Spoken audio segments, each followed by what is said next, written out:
ആകാശവാണി.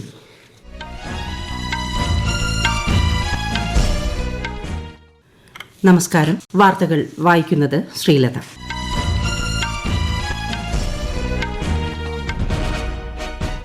പ്രധാന വാർത്തകൾ. രാജ്യത്ത് സാമൂഹിക നീതിയും സമത്വവും പ്രോത്സാഹിപ്പിക്കാൻ സാങ്കേതിക വിദ്യ പരമാവധി പ്രയോജനപ്പെടുത്തണമെന്ന് രാഷ്ട്രപതി ദ്രൌപദി മുർമു. വാരാണസിയിൽ 20,000 കോടി രൂപയുടെ വിവിധ വികസന പദ്ധതികൾക്ക് പ്രധാനമന്ത്രി നരേന്ദ്രമോദി തുടക്കം കുറിച്ചു. പാർലമെന്റ് സുരക്ഷാ വിഷയത്തിൽ പ്രതിപക്ഷ ബഹളത്തെ തുടർന്ന് സഭാ നടപടികൾ തടസ്സപ്പെട്ടു. അച്ചടക്ക നടപടികൾ ലംഘിച്ച പ്രതിപക്ഷ എംപിമാർക്ക് suspension. Post office bill 2023 parliament പാസാക്കി. ടെലികമ്മ്യൂണിക്കേഷൻ ബിൽ 2023 ഇന്ന് ലോക്സഭയിൽ അവതരിപ്പിച്ചു. ജനസമ്പർക്ക ബോധവൽക്കരണ പരിപാടികളുമായി കേന്ദ്ര സർക്കാരിന്റെ വികസിത് ഭാരത് സങ്കൽപ് യാത്ര കേരളത്തിൽ പര്യടനം തുടരുന്നു. കേരള സർക്കാരിന്റെ നവകേരള സദസ്സ് ഇന്ന് കൊല്ലം ജില്ലയിൽ. തമിഴ്നാട്ടിൽ കനത്ത മഴ തുടരുന്നു. റെയിൽ, റോഡ് ഗതാഗത സേവനങ്ങളെ മഴ സാരമായി ബാധിച്ചു. തമിഴ്നാട് മുഖ്യമന്ത്രി പ്രധാനമന്ത്രിക്ക് കത്തയച്ചു. വാർത്തകൾ വിശദമായി. രാഷ്ട്രപതി ദ്രൌപദി മുർമുവിന്റെ പശ്ചിമബംഗാൾ, തെലങ്കാന, രാജസ്ഥാൻ സന്ദർശനത്തിന് തുടക്കമായി. പശ്ചിമബംഗാളിൽ IIT ഖരഗ്പൂരിന്റെ 69ാമത് ബിരുദദാന ചടങ്ങിനെ രാഷ്ട്രപതി അഭിസംബോധന ചെയ്തു. സാമൂഹിക നീതിയും സമത്വവും പ്രോത്സാഹിപ്പിക്കാൻ സാങ്കേതിക വിദ്യ പ്രയോജനപ്പെടുത്തണമെന്ന് രാഷ്ട്രപതി പറഞ്ഞു. സാങ്കേതിക വിദ്യ സാധാരണക്കാരുടെ ജീവിതം ലളിതമാക്കുന്നതിന്റെ ഏറ്റവും മികച്ച ഉദാഹരണമാണ് ഡിജിറ്റൽ പേയ്മെന്റ് സംവിധാനമെന്ന് പറഞ്ഞ രാഷ്ട്രപതി സാങ്കേതിക വിദ്യയിൽ എല്ലാവർക്കും തുല്യ അവകാശമുണ്ടെന്നും എടുത്തു പറഞ്ഞു. തുടർന്ന് ഹൈദരാബാദിലെത്തുന്ന രാഷ്ട്രപതി ചൊവ്വാഴ്ച ഹൈദരാബാദിലെ പബ്ലിക് സ്കൂൾ സൊസൈറ്റിയുടെ ശതാബ്ദി ആഘോഷങ്ങളിൽ പങ്കെടുക്കും. വികസിത് ഭാരത് സങ്കൽപ് യാത്രയിലൂടെ അർഹരായ ഗുണഭോക്താക്കൾക്ക് കേന്ദ്ര പദ്ധതികളുടെ ആനുകൂല്യങ്ങൾ വിതരണം ചെയ്യാനുള്ള ശ്രമമാണ് സർക്കാർ നടത്തിവരുന്നതെന്ന് പ്രധാനമന്ത്രി നരേന്ദ്രമോദി. ദ്വിദിന സന്ദർശനത്തിനായി വാരാണസിയിലെത്തിയ പ്രധാനമന്ത്രി 20,000 കോടി രൂപയുടെ 37 വികസന പദ്ധതികൾ ഉദ്ഘാടനം ചെയ്തു. വാരാണസിയിൽ തന്റെ മണ്ഡലത്തിലെ ഗ്രാമപ്രദേശമായ സേവാപുരിയിൽ വികസിത് ഭാരത് സങ്കൽപ് യാത്രയിൽ അദ്ദേഹം പങ്കെടുത്തു. പരിപാടിയിൽ വിവിധ സർക്കാർ പദ്ധതികളുടെ ഗുണഭോക്താക്കളുമായും പ്രധാനമന്ത്രി സംവദിച്ചു. ഏകദേശം 10,900 കോടി രൂപ ചെലവിൽ നിർമ്മിച്ച പണ്ഡിറ്റ് ദീനദയാൽ ഉപാധ്യായ നഗർ ന്യൂ ബൌപ്പർ ഇടനാഴിയുടെ ഉദ്ഘാടനവും പ്രധാനമന്ത്രി നിർവഹിച്ചു. വാരാണസി ന്യൂഡൽഹി വന്ദേ ഭാരത് എക്സ്പ്രസ് ട്രെയിനും ദോഹ്രിഘട്ട് മെമു ട്രെയിനും പ്രധാനമന്ത്രി ഫ്ളാഗ് ഓഫ് ചെയ്തു. 2047 ഇന്ത്യ വികസിത രാജ്യമാകുമെന്ന വിശ്വാസം രാജ്യത്തെ ജനങ്ങളിൽ വർദ്ധിച്ചു വരുന്നതായി പ്രധാനമന്ത്രി നരേന്ദ്രമോദി.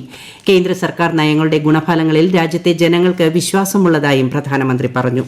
जो वंचित थे उन्हें ये विश्वास मिला है कि एक ना एक दिन उन्हें भी जरूर योजनाओं का लाभ मिलेगा.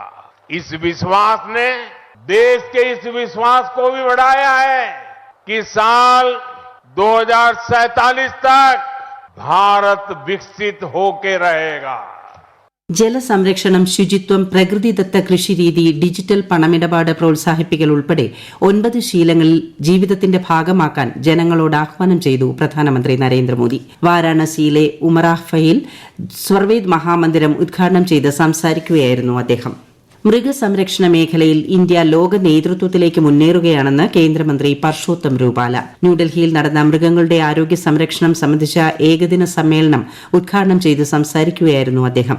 കൃത്യമായ രോഗനിർണയവും നൂതന വാക്സിനുകളും ഉപയോഗിച്ച് മൃഗങ്ങളുടെ ആരോഗ്യ സുരക്ഷ ഉറപ്പാക്കുകയാണ് സമ്മേളനത്തിന്റെ ലക്ഷ്യം.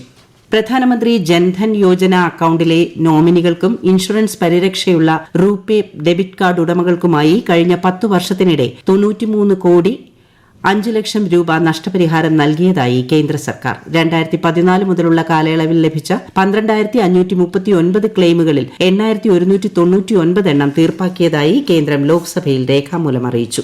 രാജ്യത്ത് കഴിഞ്ഞ വർഷം കടുവയുടെ ആക്രമണങ്ങളിൽ 112 പേർ മരിച്ചതായി കേന്ദ്രം. മഹാരാഷ്ട്രയിലും ഉത്തർപ്രദേശിലുമാണ് കൂടുതൽ മരണം റിപ്പോർട്ട് ചെയ്തിരിക്കുന്നതെന്ന് ലോക്സഭയിൽ രേഖാമൂലം നൽകിയ മറുപടിയിൽ കേന്ദ്രമന്ത്രി ഭൂപീന്ദർ യാദവ് അറിയിച്ചു. വിവിധ ഡിജിറ്റൽ പണമിടപാടുകൾ സംബന്ധിച്ചുള്ള പ്രവർത്തനകാര്യ സംഘത്തിന് റിസർവ് ബാങ്ക് ഓഫ് ഇന്ത്യ രൂപം നൽകിയതായി കേന്ദ്ര സർക്കാർ ലോക്സഭയിൽ അറിയിച്ചു. ലോക്സഭയിൽ രേഖാമൂലമുള്ള മറുപടിയിലാണ് RBI മാർഗനിർദ്ദേശങ്ങൾ ധനമന്ത്രി നിർമ്മല സീതാരാമൻ മുന്നോട്ടുവച്ചത്. പോസ്റ്റ് ഓഫീസ് ബിൽ 2023 പാർലമെന്റ് പാസാക്കി. 1898 ഇന്ത്യൻ പോസ്റ്റ് ഓഫീസ് നിയമത്തിന് ബദലായാണ് ബിൽ വർത്തിക്കുക. ബിൽ പ്രകാരം തപാൽ സേവനങ്ങളുടെ ചുമതലയുള്ള ഡയറക്ടർ ജനറലിനെ ഇന്ത്യ പോസ്റ്റിന്റെ തലവനായി നിയമിക്കും. ടെലികമ്മ്യൂണിക്കേഷൻ ബിൽ 2023 ഇന്ന് ലോക്സഭയിൽ അവതരിപ്പിച്ചു. കേന്ദ്ര വാർത്താവിനിമയ മന്ത്രി അശ്വിനി വൈഷ്ണവ് അവതരിപ്പിച്ച ബിൽ വാർത്താവിനിമയ രംഗത്തെ സേവനങ്ങളുടെയും ശൃംഖലകളുടെയും പ്രവർത്തനം, വികസനം, വിപുലീകരണം എന്നിവയുമായി ബന്ധപ്പെട്ട നിയമ ഭേദഗതിയും ഏകീകരണവും ലക്ഷ്യമിടുന്നു.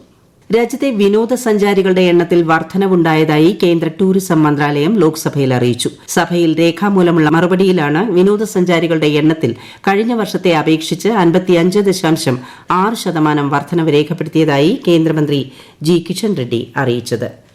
ഈ വാർത്തകൾ ആകാശവാണിയിൽ നിന്ന്. ലോക്സഭയിൽ അച്ചടക്ക ലംഘനം നടത്തിയതിന് 30 പ്രതിപക്ഷ പാർലമെന്റ് അംഗങ്ങളെ ശീതകാല സമ്മേളനത്തിൽ നിന്ന് സസ്പെൻഡ് ചെയ്തു. കോൺഗ്രസിലെ Adhir Ranjan Chaudhary, Gaurav Gogoi, TMC MP Kalyan Banerjee, DMK നേതാക്കളായ TR ബാലു, A രാജ, ദയാനിധി മാരൻ, JDUവിന്റെ കൌശലേന്ദ്രകുമാർ തുടങ്ങിയവർ ഇതിൽ ഉൾപ്പെടുന്നു.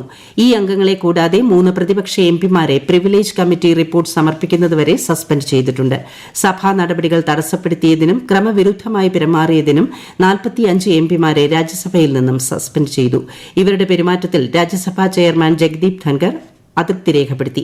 കോൺഗ്രസ് എംപിമാരായ ജയറാം രമേശ്, രൺദീപ് സിംഗ്, പ്രമോദ് തിവാരി എന്നിവരുൾപ്പെടെ 34 എംപിമാരെ ശീതകാല സമ്മേളനത്തിന്റെ ബാക്കി സെഷനുകളിൽ നിന്നും സസ്പെൻഡ് ചെയ്തു. ബാക്കിയുള്ള 11 എംപിമാർക്ക് പ്രിവിലേജ് കമ്മിറ്റി റിപ്പോർട്ട് സമർപ്പിക്കുന്നതുവരെയാണ് സസ്പെൻഷൻ. പാർലമെന്റ് സുരക്ഷാ വിഷയത്തിൽ പ്രതിപക്ഷ ബഹളത്തെ തുടർന്ന് സഭാ നടപടികൾ തടസ്സപ്പെട്ടു. ഇരുസഭകളും ഇന്നത്തേക്ക് പിരിഞ്ഞു. വിശദാംശങ്ങളിലേക്ക്. ലോക്സഭ സമ്മേളിച്ചപ്പോൾ പ്രതിപക്ഷ അംഗങ്ങൾ സർക്കാരിനെതിരെ പ്രതിഷേധം തുടർന്നു. സുരക്ഷാലംഘന വിഷയത്തിൽ പ്രധാനമന്ത്രി നരേന്ദ്രമോദിയുടെ പ്രസ്താവന ആവശ്യപ്പെട്ടായിരുന്നു പ്രതിഷേധം. Post office bill, telecommunication bill എന്നിവ ലോക്സഭ പാസാക്കി. രാവിലെ പാർലമെന്റിന്റെ സുരക്ഷാ സംവിധാനം ശക്തിപ്പെടുത്തുന്നതിന് സ്വീകരിച്ച നടപടികൾ സ്പീക്കർ ഓം ബിർള എടുത്തു പറഞ്ഞു. സംഭവത്തിൽ അന്വേഷണം നടക്കുന്നുണ്ടെന്നും സുരക്ഷാ ലംഘനങ്ങൾ അന്വേഷിക്കാൻ പാർലമെന്ററി ഉന്നതാധികാര സമിതിയും രൂപീകരിച്ചിട്ടുണ്ടെന്നും അദ്ദേഹം കൂട്ടിച്ചേർത്തു. പാർലമെന്റിന്റെ സുരക്ഷ ലോക്സഭാ സെക്രട്ടേറിയറ്റിനാണെന്നും സർക്കാരിന് അതിൽ യാതൊരു ബന്ധവുമില്ലെന്നും അദ്ദേഹം ആവർത്തിച്ചു. 17ാം ലോക്സഭയുടെ അവസാന സമ്പൂർണ്ണ സമ്മേളനത്തിൽ നിരവധി സുപ്രധാന നിയമനിർമ്മാണങ്ങൾ നടത്താനുണ്ടെന്നും സഭയെ കാര്യങ്ങൾ ഏറ്റെടുക്കാൻ അനുവദിക്കണമെന്നും പ്രതിഷേധിക്കുന്ന അംഗങ്ങളോട് പാർലമെന്ററി കാര്യമന്ത്രി പ്രഹ്ലാദ് ജോഷി അഭ്യർത്ഥിച്ചു. രാജ്യസഭയിലും രംഗം വ്യത്യസ്തമായിരുന്നില്ല. സഭയിലെ ബഹളത്തിൽ ചെയർമാൻ ജഗദീപ് ധൻകർ അതൃപ്തി രേഖപ്പെടുത്തി. ഇരുസഭകളും നാളെ 11 മണിക്ക് വീണ്ടും സമ്മേളിക്കും. News desk, Akashvani. കേന്ദ്ര വികസന ക്ഷേമ പദ്ധതികളെക്കുറിച്ച് ജനങ്ങളിൽ ബോധവൽക്കരണം നടത്തുന്നതിനായുള്ള വികസിത് ഭാരത് സങ്കല്പ് യാത്ര സംസ്ഥാനത്ത് ജനപങ്കാളിത്തത്തോടെ പര്യടനം തുടരുന്നു. തിരുവനന്തപുരം, കൊല്ലം, പത്തനംതിട്ട, ആലപ്പുഴ, കോട്ടയം, എറണാകുളം, തൃശൂർ, പാലക്കാട്, കോഴിക്കോട്, കണ്ണൂർ, വയനാട് ജില്ലകളിൽ ഇന്ന് പര്യടനം നടന്നു. കേരള സർക്കാരിന്റെ നവകേരള സദസ്സ് കൊല്ലം ജില്ലയിൽ പ്രവേശിച്ചു. ജില്ലയിലെ 4 നിയോജക മണ്ഡലങ്ങളിലായാണ് ഇന്ന് സദസ്സുകൾ നടന്നത്. കേരളത്തിൽ SFI പ്രതിഷേധങ്ങൾക്കിടെ കാലിക്കറ്റ് സർവകലാശാലയിലെ ശ്രീനാരായണ ഗുരു സെമിനാർ ഗവർണർ ആരിഫ് മുഹമ്മദ് ഖാൻ ഉദ്ഘാടനം ചെയ്തു. പ്രതിഷേധം സംഘടിപ്പിച്ച SFI പ്രവർത്തകരെ ഗവർണർ താമസിക്കുന്ന ഗസ്റ്റ് ഹൌസിന് സമീപം പോലീസ് തടഞ്ഞത് സംഘർഷത്തിന് ഇടയാക്കി.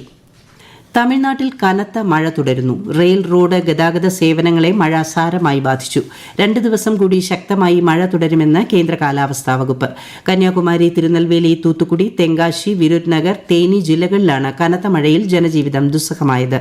സംസ്ഥാനത്തിന്റെ തെക്കൻ ജില്ലകളിലുണ്ടായ മഴക്കെടുതികളെക്കുറിച്ചും മൈച്ചോങ് ചുഴലിക്കാറ്റിനെ തുടർന്നുണ്ടായ നാശനഷ്ടങ്ങളെക്കുറിച്ചും ചർച്ച ചെയ്യാൻ തമിഴ്നാട് മുഖ്യമന്ത്രി പ്രധാനമന്ത്രിക്ക് കത്തയച്ചു. ഇന്ത്യൻ മഹാസമുദ്രത്തിലും തെക്ക് പടിഞ്ഞാറൻ ബംഗാൾ ഉൾക്കടലിലും ദക്ഷിണ ശ്രീലങ്ക തീരത്ത് കൊമോറിൻ പ്രദേശത്തും സമീപ പ്രദേശങ്ങളിലും സ്ഥിതി ചെയ്യുന്ന ചുഴലിക്കാറ്റിന്റെ പ്രവാഹത്തിൽ തമിഴ്നാട്ടിൽ വിവിധ ജില്ലകളിൽ വരും ദിവസങ്ങളിലും മഴ തുടരും. പ്രധാന വാർത്തകൾ വീണ്ടും. രാജ്യത്ത് സാമൂഹിക നീതിയും സമത്വവും പ്രോത്സാഹിപ്പിക്കാൻ സാങ്കേതിക വിദ്യ പരമാവധി പ്രയോജനപ്പെടുത്തണമെന്ന് രാഷ്ട്രപതി ദ്രൌപദി മുർമു. വാരാണസിയിൽ 20,000 കോടി രൂപയുടെ വിവിധ വികസന പദ്ധതികൾക്ക് പ്രധാനമന്ത്രി നരേന്ദ്രമോദി തുടക്കം കുറിച്ചു. പാർലമെന്റ് സുരക്ഷാ വിഷയത്തിൽ പ്രതിപക്ഷ ബഹളത്തെ തുടർന്ന് സഭാ നടപടികൾ തടസ്സപ്പെട്ടു. അച്ചടക്ക നടപടികൾ ലംഘിച്ച പ്രതിപക്ഷ എംപിമാർക്ക് suspension. Post office bill 2023 parliament പാസാക്കി. ടെലികമ്മ്യൂണിക്കേഷൻ ബിൽ 2023 ഇന്ന് ലോക്സഭയിൽ അവതരിപ്പിച്ചു. ജനസമ്പർക്ക ബോധവൽക്കരണ പരിപാടികളുമായി കേന്ദ്ര സർക്കാരിന്റെ വികസിത് ഭാരത് സങ്കല്പ് യാത്ര കേരളത്തിൽ പര്യടനം തുടരുന്നു. കേരള സർക്കാരിന്റെ നവകേരള സദസ്സ് ഇന്ന് കൊല്ലം ജില്ലയിൽ. തമിഴ്നാട്ടിൽ കനത്ത മഴ തുടരുന്നു. റെയിൽ, റോഡ് ഗതാഗത സേവനങ്ങളെ മഴ സാരമായി ബാധിച്ചു. തമിഴ്നാട് മുഖ്യമന്ത്രി പ്രധാനമന്ത്രിക്ക് കത്തയച്ചു. വാർത്തകൾ കഴിഞ്ഞു. അടുത്ത വാർത്താ പ്രക്ഷേപണം 8:35.